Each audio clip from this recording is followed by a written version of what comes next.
Olá, pessoal. Essa é a última aula da nossa disciplina sobre interpretação bíblica. E aqui eu gostaria de conversar com vocês a respeito do método gramático histórico. O método gramático histórico é um método por excelência dos reformados.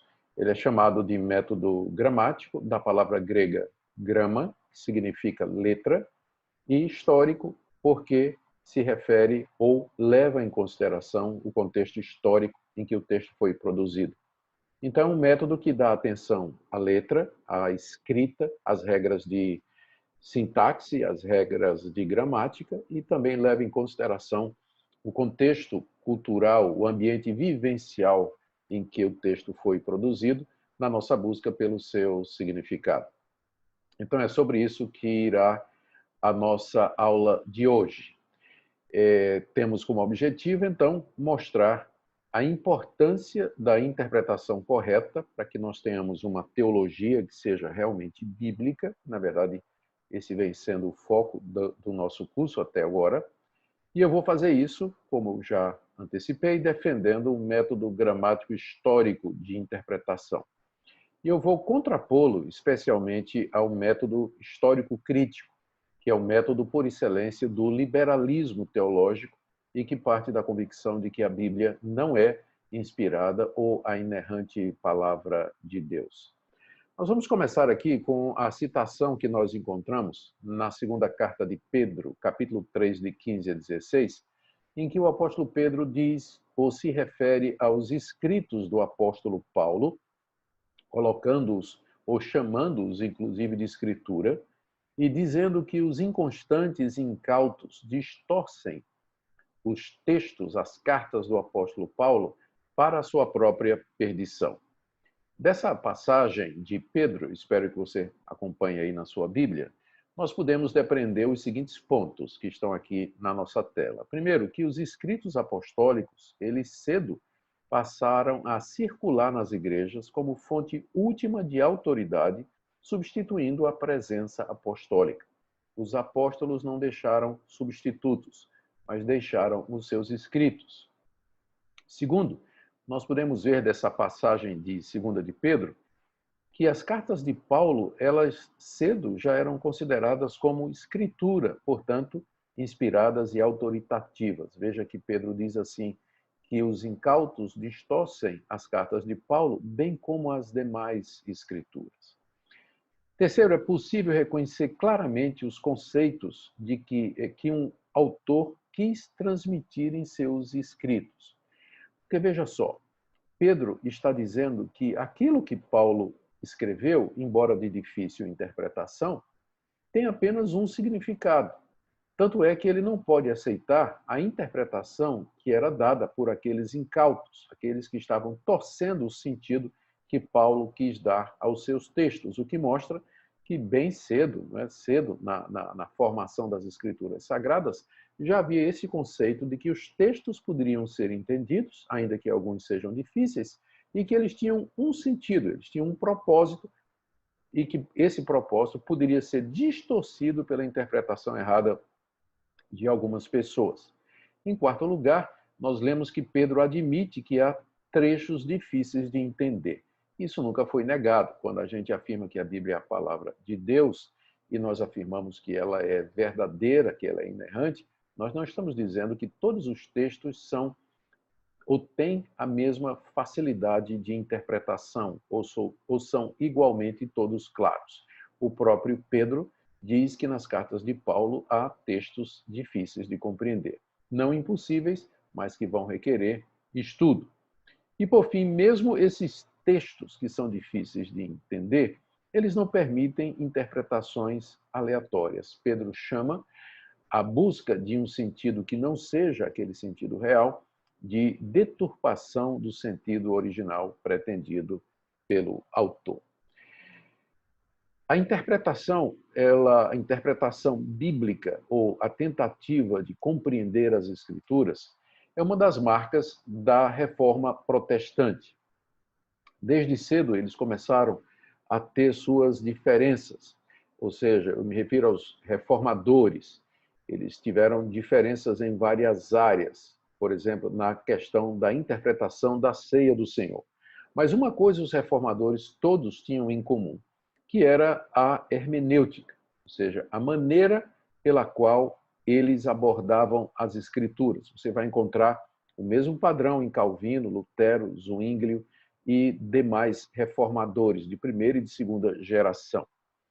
E essa hermenêutica, que era comum aos reformadores, ela tem sido chamada de método gramático histórico, que identifica, mais do que qualquer outro método, o evangelicalismo bíblico ao qual todos nós desejamos pertencer e do qual nós nos declaramos herdeiros em nossas diferentes tradições. Ela aproxima os evangélicos das mais diferentes tradições. Nós podemos dizer que essa abordagem às Escrituras nos une através das barreiras denominacionais. Então, os evangélicos históricos, conservadores, eles estão unidos por essa maneira de interpretar a Escritura. É interessante que a Confissão de Fé de Westminster, ela começa com um capítulo sobre as Escrituras. Pensaríamos que se alguém fosse escrever uma confissão de fé, começaria com o ser de Deus. Mas a Confissão de Fé de Westminster começa exatamente com as Escrituras, porque e sobre a interpretação das Escrituras, porque é dessa forma que nós podemos conhecer a Deus, conhecendo ou recebendo, entendendo a revelação que ele faz de si mesmo nas Escrituras sagradas. Esse método que é prescrito na Confissão de Fé de Westminster é aquele que mais tarde vai se chamar de método gramático histórico, que caracterizou, então, os seguidores da Reforma Protestante. Mas logo depois do estabelecimento do método gramático histórico na Reforma, ponto que inclusive nós já vimos em outras aulas, surge aquele método que nós também já tratamos, que é o método histórico crítico. Com o aparecimento do movimento iluminista, seus efeitos logo se fizeram ver na teologia, nos cursos de teologia, onde se procurou integrar os princípios do racionalismo e do pragmatismo à teologia bíblica, tentar fazer uma síntese. O resultado foi a perda para a teologia. Os teólogos começaram a rejeitar a ideia de que o sobrenatural invade a história, rejeitar o conceito da revelação bíblica. A sua interpretação passa a ser dominada pelo racionalismo, o que trouxe um grande impacto na interpretação bíblica com o abandono da doutrina da inspiração e o surgimento do conceito de mito, de que a Bíblia, na verdade, era um livro cheio de erros e o máximo que se vai encontrar ali é a fé dos seus autores e não a palavra de Deus. O método histórico crítico, então, ele surge com seu objetivo declarado de separar verdade e mito, de analisar criticamente o texto bíblico para determinar o que é verdadeiro e aquilo que é invenção, é mitologia, é fruto da criação e da imaginação dos seus autores. E para isso eles criaram várias metodologias, como crítica da forma, crítica das fontes, crítica da redação, crítica histórica, e assim por diante, com o objetivo de peneirar o texto bíblico e separar o que seria verdade do que seria mito.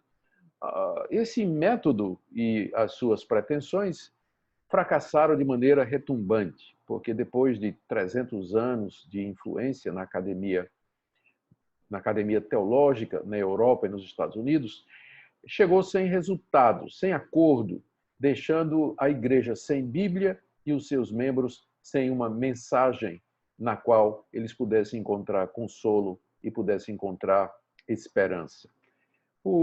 Daí o desafio que nós temos de empregar o método gramático histórico como sendo aquela abordagem à Bíblia que preserva o conceito da sua autoridade, da sua inspiração e de que ela é realmente a palavra de Deus. O problema do método histórico crítico é que ele desveste a Bíblia do seu caráter sobrenatural, da sua divina inspiração, transformando a Bíblia de palavra de Deus em palavra dos homens. O método gramático histórico, ele é igualmente criterioso na sua abordagem do texto bíblico, mas ele parte do pressuposto de que a Bíblia é a palavra de Deus e que, portanto, ela é verdadeira em tudo aquilo que afirma.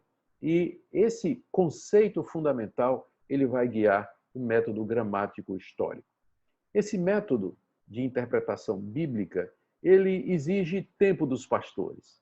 Os pastores precisam orar mais, eles precisam estudar, e representa uma renúncia do caminho fácil, porque esse método de interpretação nos obriga a encarar o que a Bíblia está de fato dizendo e confrontarmos os resultados, por exemplo, com a nossa tradição. Força as igrejas a investir na preparação de pastores que sejam competentes para interpretar as Escrituras. Ou seja, no momento em que nós percebemos a importância e a necessidade de interpretarmos a Bíblia corretamente, e nós nos lembramos de que o método gramático histórico é o método por excelência do cristianismo histórico, da reforma protestante, e que melhor caracteriza aquele tipo de interpretação que nós encontramos na Bíblia, significa que os pastores precisarão estudar mais, precisarão se preparar melhor para interpretar a Bíblia corretamente. E as igrejas terão que investir na preparação dos seus pastores, terão que ajudá-los a se preparar para que não fiquem trazendo mensagens superficiais, pragmáticas, baseadas em experiência, nos seus púlpitos, deixando de alimentar de maneira sólida as ovelhas que precisam de fortalecimento espiritual para enfrentar as necessidades da vida. O método gramático histórico, ele também nos obriga a revisar aquilo que tem sido entendido por muitos como sendo o papel do Espírito Santo na interpretação. Para muita gente, o Espírito Santo é suficiente para nos trazer o significado da Escritura Sagrada.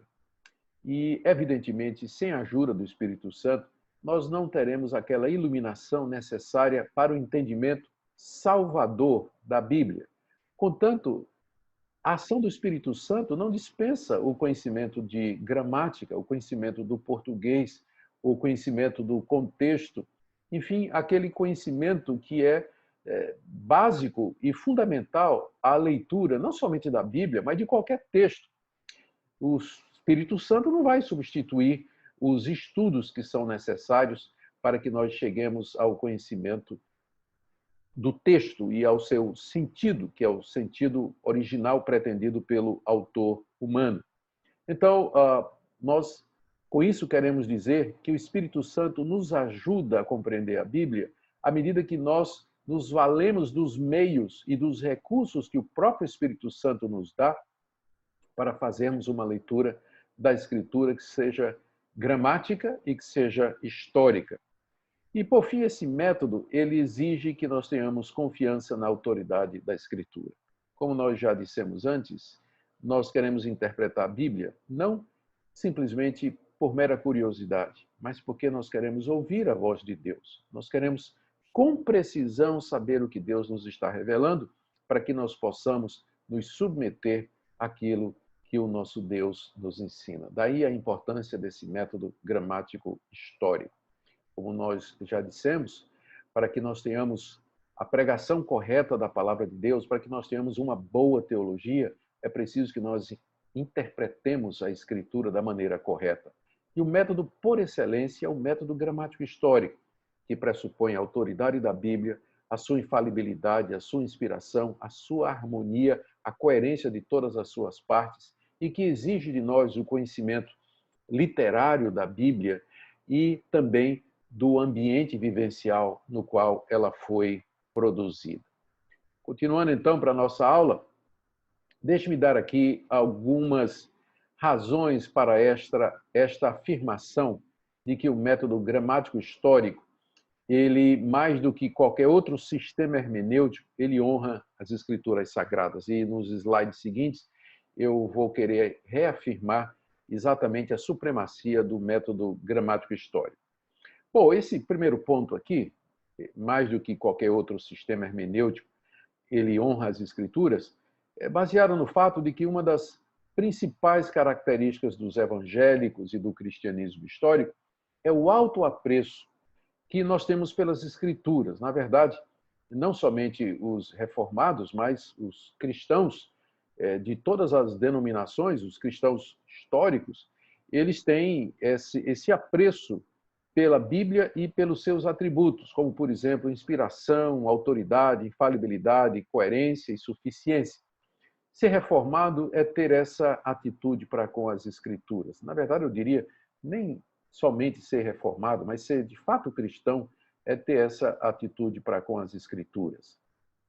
O método gramático histórico de interpretação, ele parte dessa alta estimativa e apreço pelas Escrituras, ao contrário do método gramático crítico, histórico crítico, e de outros métodos da nova hermenêutica, da nova homilética, que nós já vimos aqui também, e que acabam transferindo o significado do texto para uma composição do autor, valorizando a nossa interpretação relativista da Bíblia em detrimento da intenção autorial.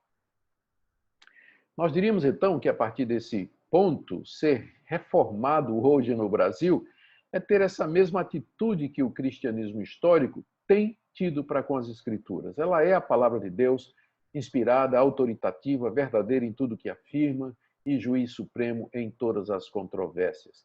Vocês percebem que eu estou tentando fazer aqui um link entre a tradição reformada e o método gramático histórico. Esse link é verdadeiro porque esse é o método por excelência dos reformadores e dos seus seguidores.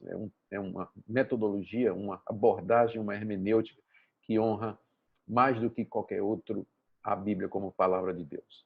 Além disso, esse método gramático histórico, ele mantém em equilíbrio a tensão entre oração e labuta no estudo da Bíblia. Deixe-me explicar isso aqui.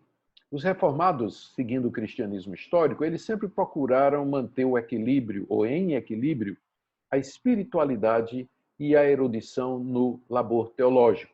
O método gramático histórico adota aquele binômio que era o lema de João Calvino, orare et labutare, ou seja, nós temos que orar no trabalho de interpretação, porque a Bíblia é divina, mas, por outro lado, nós temos que labutar, nós temos que nos esforçar em aprender métodos, aprender o que pudermos para que possamos, de maneira mais clara e precisa, chegar ao conhecimento da Bíblia, uma vez que ela é um livro que foi escrito por seres humanos como nós.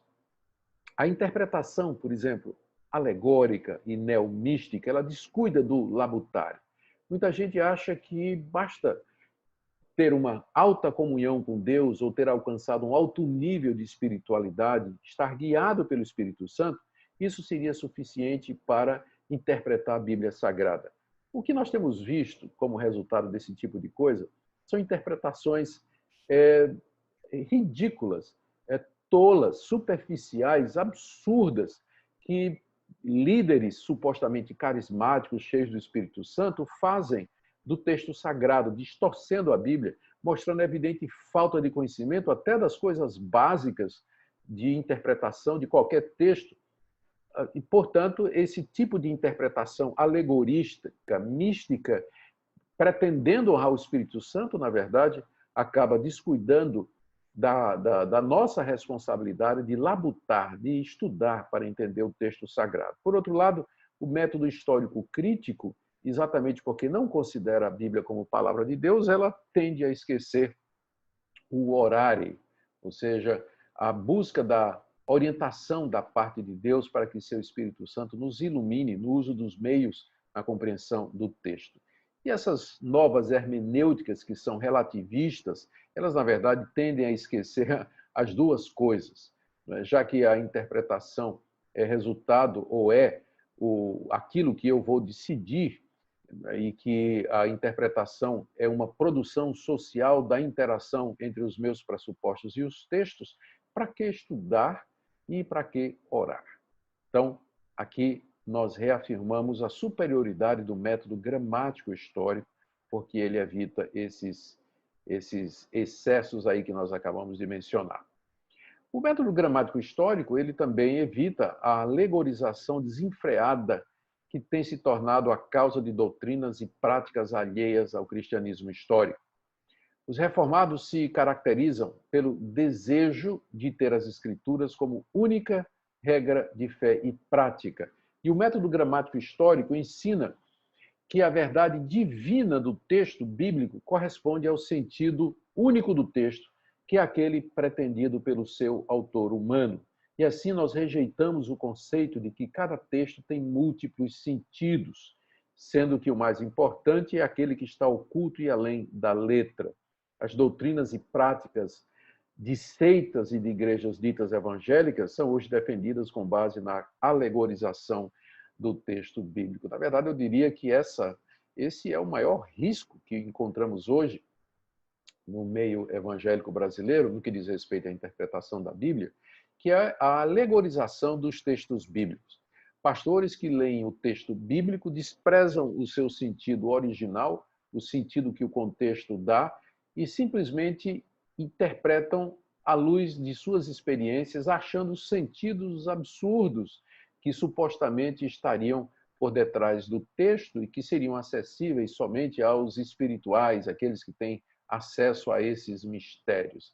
Essa alegorização das Escrituras, ela durante a Idade Média serviu de base para a comprovação das doutrinas místicas e promovidas pelo catolicismo romano.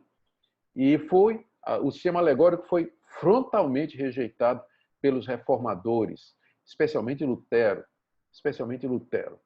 E hoje nós vemos a mesma coisa se repetindo no meio da igreja evangélica, que sempre se caracterizou pela rejeição do método alegórico, a partir da Reforma Protestante.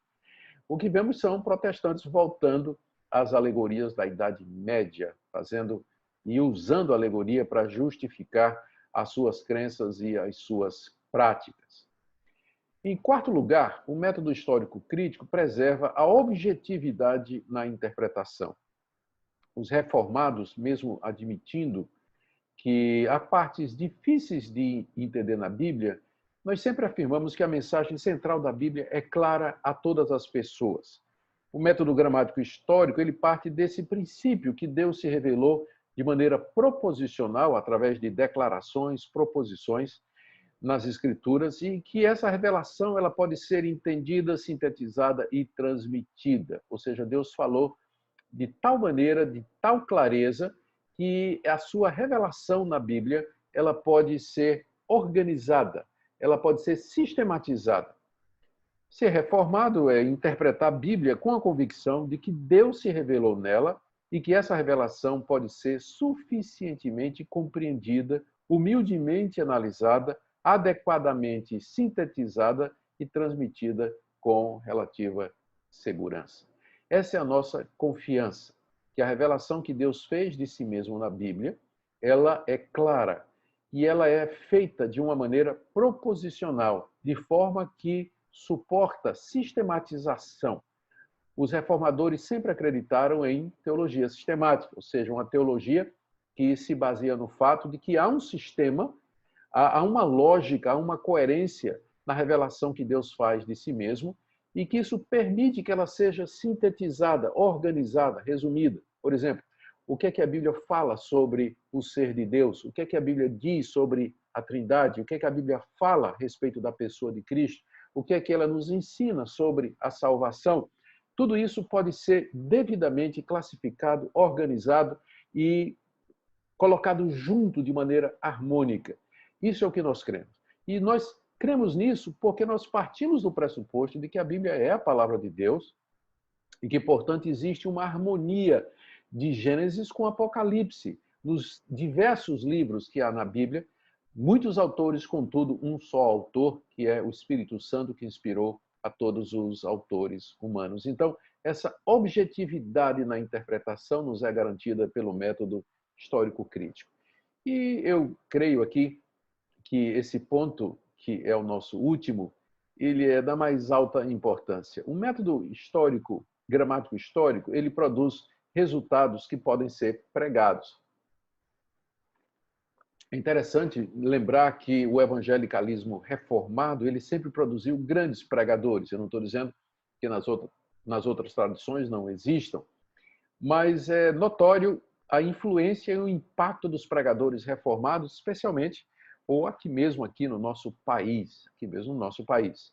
Isso porque o método gramático histórico, ele aborda a Bíblia com duas preocupações em mente. Primeiro, entender o que a Bíblia quis dizer, é o que nós chamamos de exegese, e segundo, entender o que ela quer dizer hoje, que nós chamamos de aplicação ou homilética. Para nós, essas duas coisas estão interligadas. A tarefa do pregador é, primeiro, fazer exegese no texto para descobrir o que é que a mensagem, o texto bíblico, significou, o que é que ele disse aos seus primeiros leitores, e, em segundo lugar, que nós chamamos de aplicação ou homilética, dar a forma de sermão ou de estudo aos resultados da nossa exegese para entender o significado da Bíblia para nós hoje. O que é que isso tem a ver comigo hoje? De que maneira essa verdade pode ser apropriada? Essa é a função do pregador reformado. E é nisso que eles têm se destacado. Já, por exemplo, aquela alegorese alexandrina, lembra dos nossos primeiros estudos? Falamos sobre a alegoria de Alexandria. Produziu grandes pregadores, mas os mesmos, como Orígenes, por exemplo, mas os mesmos pregavam mais as ideias neoplatônicas do que o conteúdo bíblico. Você pode encontrar grandes oradores, grandes pregadores hoje, mas a pergunta é: o que é que eles pregam? O que é que eles ensinam? O método histórico crítico, ao criticar e rejeitar a mensagem sobrenatural da Bíblia, não deixou nada que pudesse ser pregado nos púlpitos europeus e americanos, e agora também no Brasil. E o resultado foi o esvaziamento da igreja na Europa e também acontecendo em parte nos Estados Unidos. E aqui no Brasil, aquelas denominações históricas que adotaram o método gramático, aliás, o método histórico crítico, elas não têm apresentado nenhum crescimento significativo, mas vem um esvaziamento dos seus púlpitos. Eu tinha dito que aquela era a última afirmação, né? A última razão, mas ainda nós temos essa aqui. O método gramático histórico ele impede o retorno de uma casta eclesiástica que se arroga como guardiã dos mistérios de Deus. Como nós já dissemos, os reformados sempre se destacaram pela crença na clareza geral da Bíblia, isto é, a Bíblia é acessível a todos. Nós não cremos numa casta, num grupo destacado, especial, que tem acesso aos mistérios de Deus e a quem foi revelado o sentido último das Escrituras. Nós cremos no sacerdócio universal dos santos, nós cremos no livre exame da Escritura, que cada cristão deveria ler e estudar a sua Bíblia e submeter, inclusive, a pregação dos seus pastores à análise crítica daquilo que ele leu. O método gramático histórico parte desse princípio e procura interpretações que sejam naturais e ao alcance de todos. Veja a diferença, por exemplo, de Orígenes. Lembra? Orígenes é um dos fundadores da escola de Alexandria, que usava o método alegórico. Orígenes defendia que o sentido alegórico e principal da Bíblia era como o espírito do corpo, somente acessível aos espirituais. Um bom exemplo aqui da alegorese alexandrina é a interpretação da parábola do bom samaritano, onde Orígenes vê nos detalhes da parábola o resumo da história da redenção, fazendo uma alegoria exagerada e perdendo o sentido natural da parábola, que era simplesmente uma explicação que Jesus estava dando à pergunta que alguém lhe fez: quem é o meu próximo? Já a nova hermenêutica, com a relativização do sentido, acaba por sugerir que somente os conhecedores de linguística, epistemologia, teorias da linguagem, estruturalismo, desconstrucionismo, macro e sociolinguística é que podem entender o sentido do texto. E nós, cristãos normais, não é? Mortais, nós não temos acesso a todo esse conhecimento. Se a Bíblia é a palavra de Deus, ela foi destinada a todos e não somente aos conhecedores de sociolinguística. E, por outro lado, você tem ainda os espirituais iluminados que defendem que somente por meio de revelação o verdadeiro e mais profundo sentido das Escrituras pode ser conhecido, né? Não são poucos aqueles que alegam ter recebido, através de revelação, o sentido das Escrituras sagradas. Nós concluímos aqui com esses pontos. Um retorno ao uso coerente do método gramático histórico pode ser crucial para uma reforma do protestantismo brasileiro, como foi na igreja do século XVI. Nós todos reconhecemos que a igreja brasileira, na sua atualidade, precisa passar por uma reforma. E eu creio que uma das reformas mais importantes que precisam acontecer é o retorno ao método gramático histórico, na sua simplicidade, na sua valorização da autoridade das escrituras, na sua clareza, na sua disponibilidade para todos. A ferramenta principal, em segundo lugar, a ferramenta principal dos reformadores foi uma postura para com a Bíblia e uma leitura que rompeu com a quadriga medieval. A quadriga medieval era o conceito de que cada texto bíblico tinha pelo menos 4 sentidos, e o principal deles era o alegórico. Os reformadores romperam com esse tipo de coisa. Romperam com a quadriga, com o método alegórico, e insistiram que o texto só tem um sentido, que é aquele pretendido pelo autor humano. E foi essa atitude para com a Bíblia que consolidou a reforma e permitiu a elaboração de uma teologia que fosse realmente bíblica.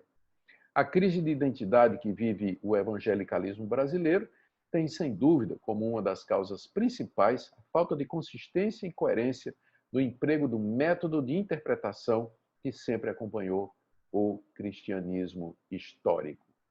Nós aqui concluímos a aula de hoje na expectativa de que tenha ajudado vocês a valorizarem, a verem a importância desse método, que é o método gramático histórico, o método que valoriza as escrituras, que busca o sentido simples do texto, o sentido original pretendido pelo autor, e vejam como ele é importante para uma teologia sadia, para igrejas sadias, e para que nós possamos viver a vida cristã, de fato, de acordo com a palavra de Deus. Aqui eu termino agradecendo a sua audiência, a sua participação, encerrando assim com essa aula, essa disciplina sobre teologia reformada e interpretação das Escrituras. Até a próxima disciplina. Grande abraço.